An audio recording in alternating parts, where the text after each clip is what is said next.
First, students are motivated, then unmotivated and deflated.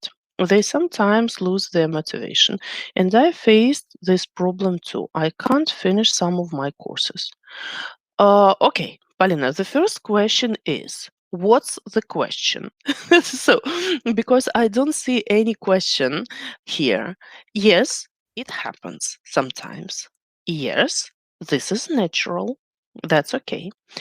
There is nothing unusual here because the search of motivation is a very mm, dissatisfying experience in general because you can't have stable motivation all the time.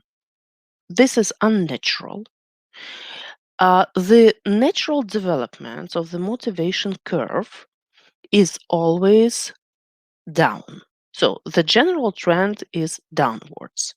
And your idea that your motivation can always be high or can always plateau at a very high level is unrealistic, simply. Because the natural curve will always happen like that. Something happens in your life which ignites your passion, and your motivation has a sudden burst. It goes up very rapidly. Then, after a while, it starts. You start gaining new knowledge. You feel progress, and your motivation goes even higher.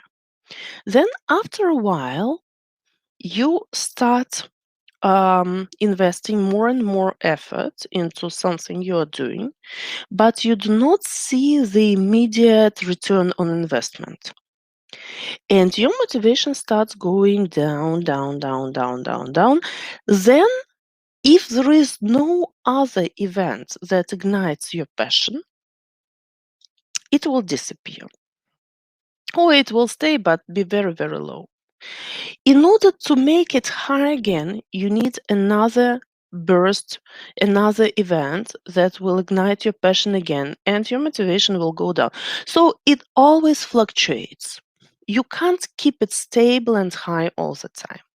Now, the question is, what can ignite our passion and our students' passion?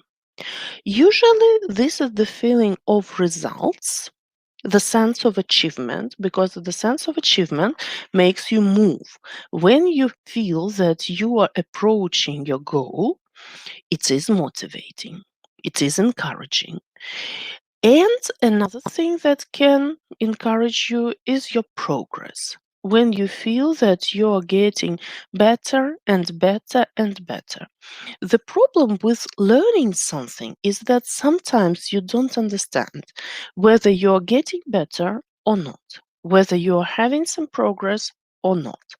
That's why it is important to understand how you can create this constant feedback, positive feedback for your students. And sometimes it's not about telling them, oh, look, you are so good today. No, because usually they don't believe you. They believe you, but they think that, okay, this is my teacher.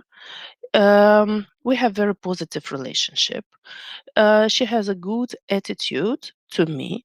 And um, maybe she says something just to flatter me. Maybe she says something just to make me feel good. Your your task, your main task is to give your students situations which will give them some objective feedback but will help them to understand that they are actually making progress. What I do from the practical point of view, from time to time, I invite other English speaking people to join my class and I make my students speak to native speakers. And when they feel that they can say something and they feel good about it, this is hugely motivational.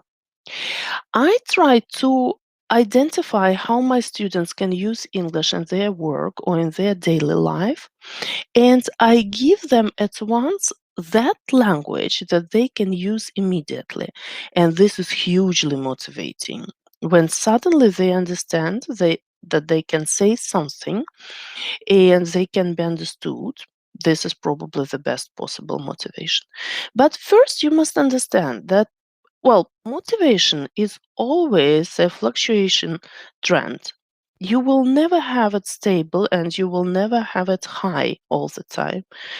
The main thing is to stop, being so focused on motivation, but to be focused on creating routines that your students will stick to, and then they do not need so much motivation.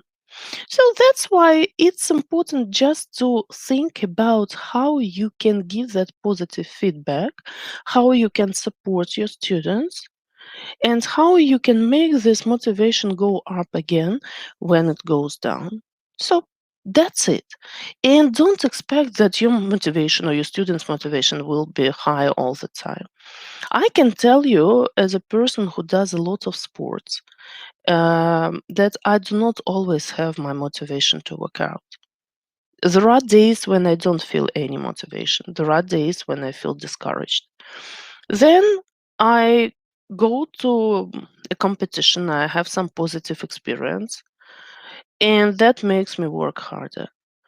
Because the most difficult task for a person is to invest efforts without seeing any results. We must be focused on providing results to our students, then their motivation will be high. I hope I have answered your question, Pauline. If not, then again, you remember that you can always ask and clarify, and I will try to help.